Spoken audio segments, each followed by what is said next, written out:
सबसे पहले मैं हरियाणा प्रदेश कांग्रेस कमेटी के एक एक हमारे आदरणीय नेताओं का, सभी कार्यकर्ताओं का और अपने भाई जो हमारे साथ भारत यात्री थे, भारत जोड़ो यात्रा में माननीय राहुल गांधी के साथ कदम से कदम मिला करके चल रहे थे, भाई प्रमोद सहवाग जी का बहुत बहुत धन्यवाद करना चाहता हूं।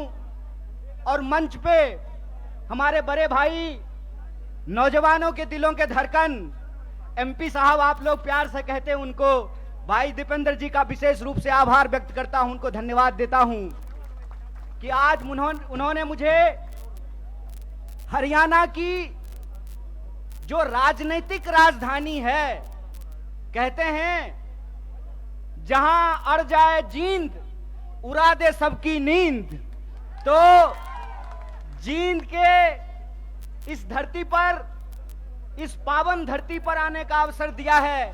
इसके लिए मैं आप सबका तहे दिल से धन्यवाद करता हूं, आपको शुक्रिया कहता हूं। दोस्तों, मैं अपनी बात आपसे करूं उससे पहले हमारा और आपका एक रिश्ता है, हमारा आपका एक संबंध है।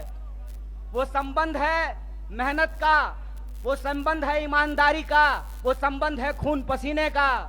उसके बारे में मैं एक बात आपसे कहना चाहता हूं। जब मैं बिहार से चल करके दिल्ली आया था कलेक्टर बनने के लिए, यूपीएससी की तैयारी करने के लिए, तो हमारे साथ हरियाणा के कुछ लोग रहते थे, रोहतक के, झज्जर के, चरखी दादरी के, यमुनानगर के, सिरसा के, करनाल के, अंबाला के, पानीपत के, सोनीपत के, उनके साथ रहते हुए हमने हरियाणा के बारे में बहुत कुछ जाना है।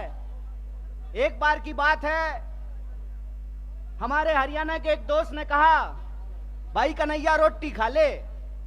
तो मैंने कहा, भाई साहब दोपहर का वक्त है, हम लोग रोटी नहीं चावल खाते हैं। तो मेरे हरियाणा के उस दोस्त ने कहा, भाई हम चावल भी खाते हैं तो उसको रोटी खाना ही कहते हैं, भले तू चावल खा ले लेकिन मैं तो यही कहूंगा रोटी खा ले तू। तो मैं समझता हूं ये जो रोटी का संबंध है वो बिहार के लोगों का हरियाणा के लोगों के साथ है।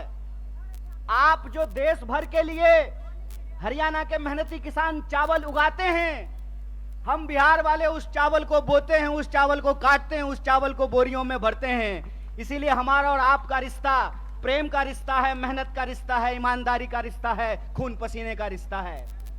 और इसी खून पसीने के रिश्ते के दम पे कुछ बात मैं आपके सामने करने के लिए आया हूं। हालांकि मेरा मानना है कि जींद के लोगों को राजनीति कहने की जरूरत नहीं है, क्योंकि हरियाणा में, उत्तर भारत में देश की राजनीति अगर बदलती है कहीं तो उसकी शुरुआत जींद से होती है, उसकी आगाज जींद से होती है। और जब हम दिल्ली से आ रहे थे तो आते हुए ही हमको इस देश के प्रधानमंत्री की बेईमानी की निशानी देखने को मिली। और वो बेईमानी की निशानी क्या है? तो टीकरी बॉर्डर पर बहादुरगढ़ के पास आज भी किसान आंदोलन का वो क्रांतिकारी इतिहास, उसके चिन्ह वहां पे मौजूद हैं कि किस तरीके से इस सरकार ने इस देश के किसानों के साथ बेईमानी की थी। एक बार फिर से आप जानते हैं कि हरियाणा प्रदेश है खिलाड़ियों का। हरियाणा वो प्रदेश है जहां सबसे ज्यादा पदक जीत करके देश के लिए अगर कोई लाते हैं तो वो हरियाणा के छोरे और छोरियां, ये बात हम सब जानते हैं। अगर आप इस देश की फौज को उठा करके देख लें तो सबसे ज्यादा बेल्ट की नौकरी करने वाले नौजवान अगर कहीं पैदा होते हैं तो हरियाणा में पैदा होते हैं। लेकिन अगर आप आज हरियाणा की स्थिति देखें तो इस बेईमान भाजपा सरकार ने हरियाणा को एक जगह और एक नंबर कर दिया है। और वो जगह, जब हम बेरोजगारी की बात करते हैं तो आज हरियाणा बेरोजगारी में भी नंबर 1 हो गया है। ये जो हरियाणा के अंदर हालात पैदा हुए हैं उसके बारे में अगर कहीं से क्रांतिकारी शुरुआत हो सकती है तो वो धरती जींद है। इसीलिए मैं धरती के तमाम माताओं, बहनों, किसान मजदूर भाइयों और नौजवान साथियों से कहता हूं कि इस ऐतिहासिक शुरुआत को आपको करना पड़ेगा और आपको ये समझना होगा कि आज हम किस परिस्थिति में जाकर के खड़े हैं। आप देश के किसी भी इलाके में जाकर के घूम करके देख लीजिए, हर जगह एक बार फिर से भाजपा का प्रचार शुरू हो गया है। जब मैं रास्ते से आ रहा था, रोहतक के पास मुझे जींद की तरफ मुड़ना था, तो एक दीवार पे लिखा हुआ था, फिर एक बार मोदी सरकार। मैंने अपने दोस्त को कहा, भाई गाड़ी रोक, मार्कर से इसके बगल में लिख देता हूं जहां लिखा हुआ है फिर एक बार मोदी सरकार। पहले 15 लाख ला, फिर तेरी सरकार आने की बात होगी। पहले तू हर साल 2 करोड़ नौकरी दे, फिर तेरी सरकार आने की बात होगी। पहले तू किसानों की आमदनी दुगनी कर, फिर तेरी सरकार आने की बात होगी। पहले तू हरियाणा, जिसको बेरोजगारी में तू 1 नंबर बना दिया है, यहां रोजगार में 1 नंबर हरियाणा को बना, फिर तेरी जो है सरकार आने की बात होगी। हमारी सरकार नहीं है हरियाणा में, लेकिन श्रीमान भूपेंद्र हुड्डा साहब जब हरियाणा के मुख्यमंत्री थे, और मैं कहता हूं खाए हुए शरीर को और नहाए हुए शरीर को गवाही देने की जरूरत नहीं होती है। अरे प्रमोद भाई को देख के कोई कह देगा कि खाए पिए परिवार से हैं, कह देगा कि नहीं कह देगा? तो कहते हैं खाए हुए शरीर और नहाए हुए शरीर को गवाही की जरूरत नहीं होती है।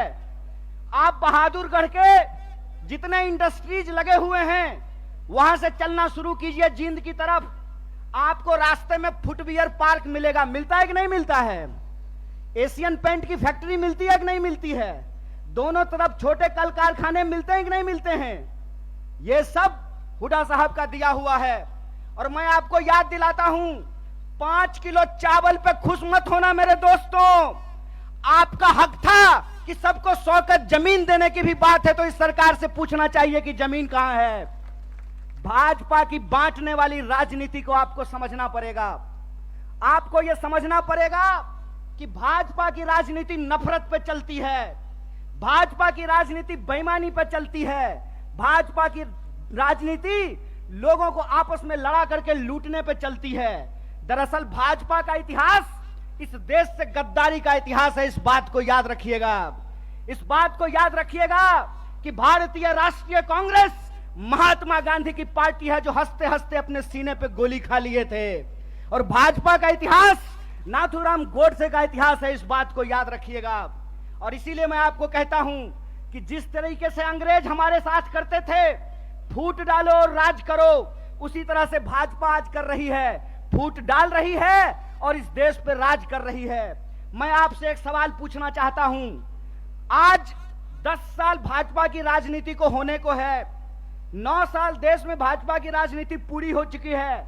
हरियाणा का चुनाव भी लोकसभा चुनाव के वक्त में होता है, लोकसभा चुनाव के ठीक बाद होता है। आज 9 साल पूरे होने को हैं। मैं सवाल आपसे पूछता हूं, और मैं बाहर से आकर के आपको यह बात समझाने वाला नहीं हूं, आपको यह बात अपने सीने पे हाथ रख करके समझना पड़ेगा कि भाजपा यहां आकर के कौन सी राजनीति की शुरुआत की। भाजपा यहां आकर के 35 बिरादरी और 36 बिरादरी करना शुरू किया कि नहीं किया? हाथ उठा करके बताइए, किया कि नहीं किया? किया ना? तो मैं नड्डा से एक सवाल पूछना चाहता हूं, मैं देश के प्रधानमंत्री से एक सवाल पूछना चाहता हूं, मैं जय शाह के पप्पा से एक सवाल पूछना चाहता हूं कि दुष्यंत चौटाला को बगल वाली कुर्सी पर बिठा करके कौन सा 35 बिरादरी 36 बिरादरी कर रहे हो बे? कौन सी 36 बिरादरी 35 बिरादरी कर रहे हो? खेला करते हो? खेला? अरे झूठा, बेईमानी करते हो।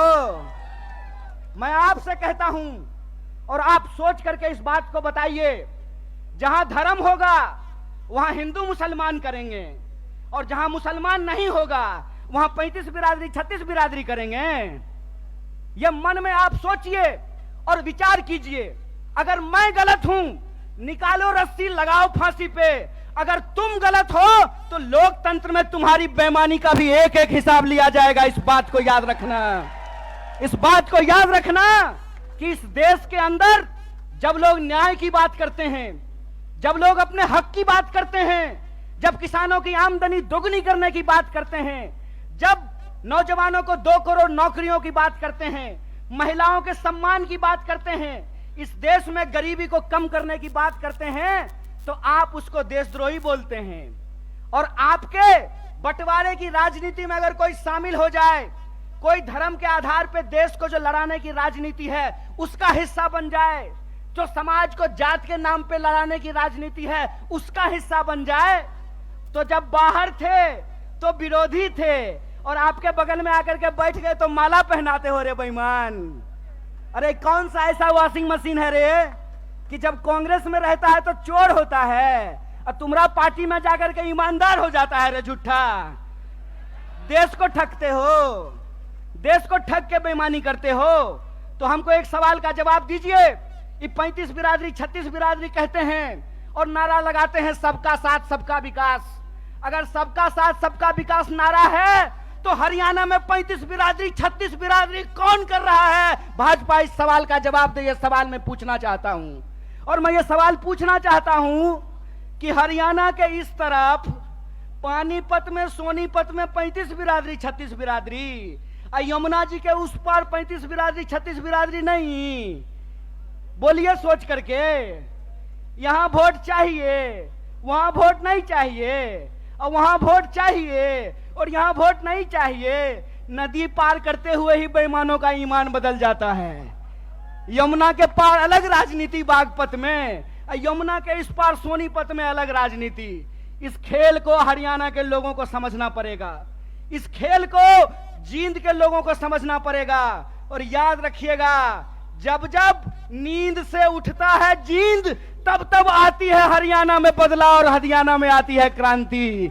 इसीलिए मैं आपसे आग्रह करने के लिए आया हूं कि आपको समझना पड़ेगा कि देश के भीतर जो सच्चाई है वो हकीकत हमको अपनी आंखों से देखना पड़ेगा। क्या नारा लगाए थे? बहुत हुआ महंगाई का मार, अब की बार मोदी सरकार। तो सिलेंडर 1200 रुपया में इनका चचा बेच रहा है। बताइए, पेट्रोल डीजल 100 रुपया लीटर मिल रहा है।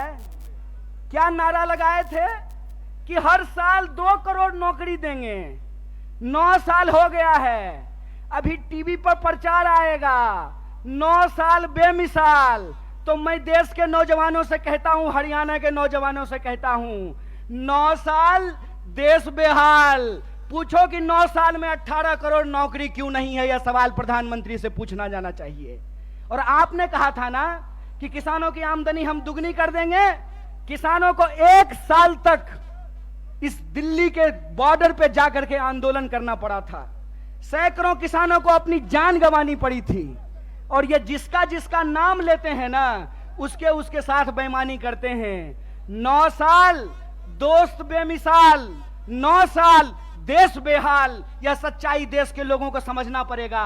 पहले किसानों को ठगा, फिर जवानों को ठगा। बोलिए, अग्निवीर आया है कि नहीं आया है? आया है ना। तो एमपी बनेगा 4 साल के लिए, एमपी बनेगा 5 साल के लिए, अग्नि बनेगा 4 साल के लिए। बोलिए बेईमानी है कि नहीं है? है ना। तो आप जींद के लोग हैं ना, कड़कड़ा के बोलिए बेईमान को बेईमान, चोर को चोर बोलिए, बेईमान को बेईमान बोलिए। हमारा लोकतंत्र का अधिकार, ये हमारा ईमान है कि बेईमान को बेईमान बोलेंगे। अगर प्रधानमंत्री 5 साल का हो सकता है तो सिपाही 4 साल के लिए क्यों होगा? अगर एमपी को पेंशन मिल सकता है तो बेल्ट की नौकरी करने वाला कांस्टेबल को पेंशन क्यों नहीं मिलेगा? ये सवाल पूछिए, ये सवाल पूछिए कि अगर प्रधानमंत्री को पेंशन मिल सकता है तो मास्टर साहब को पेंशन क्यों नहीं मिलेगा? प्रोफेसर साहब को पेंशन क्यों नहीं मिलेगा? सिपाही को पेंशन क्यों नहीं मिलेगा? सेना में नौकरी करने वाले को पेंशन क्यों नहीं मिलेगा? और मैं अपने बड़े भाई दीपेंद्र साहब के सामने आपसे वादा करता हूं, कांग्रेस का हाथ मजबूत कीजिए, भारतीय राष्ट्रीय कांग्रेस को लेकर के आइए। हमने हिमाचल में ओल्ड पेंशन स्कीम लागू किया है, हरियाणा में भी ओल्ड पेंशन स्कीम को लागू करेंगे। इस बात को याद रखिएगा। इसीलिए हम कहते हैं कि यह देश एक बदलाव चाहता है। हम मानते हैं कि आपको हमसे कुछ नाराजगी होगी। कई बार माँ बाप को भी अपने बच्चे से नाराजगी हो जाती है, लेकिन माँ बाप अपने बच्चे को उठा करके डस्टबिन में नहीं फेंक देते हैं। क्या माता जी?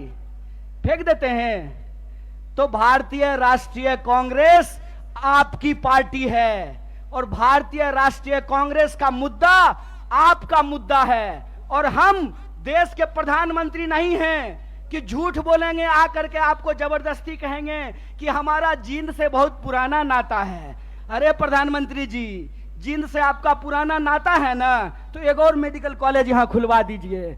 रास्ता में आते हुए सड़क पे बहुत सारा गड्ढा है, यहाँ के लोगों को इलाज कराने के लिए हिसार जाना पड़ता है, यहाँ के लोगों को इलाज कराने के लिए दिल्ली जाना पड़ता है। अगर आपका नाता है तो जींद के लोगों को ठगना बंद कीजिए, क्योंकि जींद के लोग अगर जाग गए तो जींद हरियाणा की राजनीतिक राजधानी है और हरियाणा में बदलाव से कोई रोक नहीं सकता है। अगर आप परिवर्तन करेंगे तो हमारा वादा है कि हरियाणा को हम बेरोजगारी में नहीं, रोजगार में नंबर 1 बनाएंगे।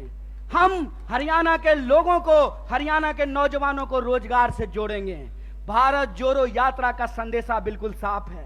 हम नौजवानों को रोजगार से जोड़ना चाहते हैं, किसानों को एमएसपी से जोड़ करके रखना चाहते हैं, महिलाओं को उनके सम्मान से जोड़ करके रखना चाहते हैं, बुजुर्गों को उनके पेंशन से जोड़ करके रखना चाहते हैं। इसीलिए हमारा जो लड़ाई है, हमारा जो संघर्ष है, वो कुर्सी की लड़ाई नहीं है। हमारा जो संघर्ष है वो सत्ता की नहीं है, सत्य की है। तो मैं आप तमाम जींद के लोगों से यह अपील लेना चाहता हूं, मैं आप तमाम लोगों से यह आग्रह करना चाहता हूं, सत्य की इस लड़ाई में लोग कहते हैं कि बिहार भी राजनीतिक रूप से बहुत सक्रिय जगह है, बिहार भी बहुत राजनीतिक रूप से सक्रिय है, लेकिन कई बार चिराग तले अंधेरा होता है।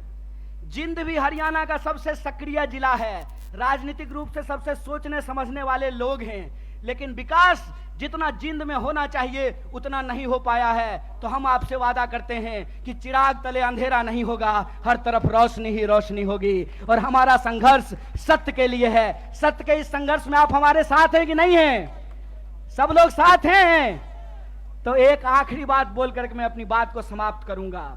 आज 20 मई है, आज हमको दीपेंद्र साहब को भी शपथ ग्रहण समारोह में होना था, लेकिन हमने जींद से वादा किया था, अपने भाई से वादा किया था कि हम जनता के बीच में रहेंगे और सिर्फ कर्नाटक में नहीं, अगली बार हरियाणा के शपथ ग्रहण में शामिल होंगे, ये संकल्प लेकर के जाते हैं। इसी आशा और विश्वास के साथ मैं अपनी बात को खत्म करता हूं। शुक्रिया। इनकलाब जिंदाबाद। जय हिंद, जय हरियाणा, जय कांग्रेस।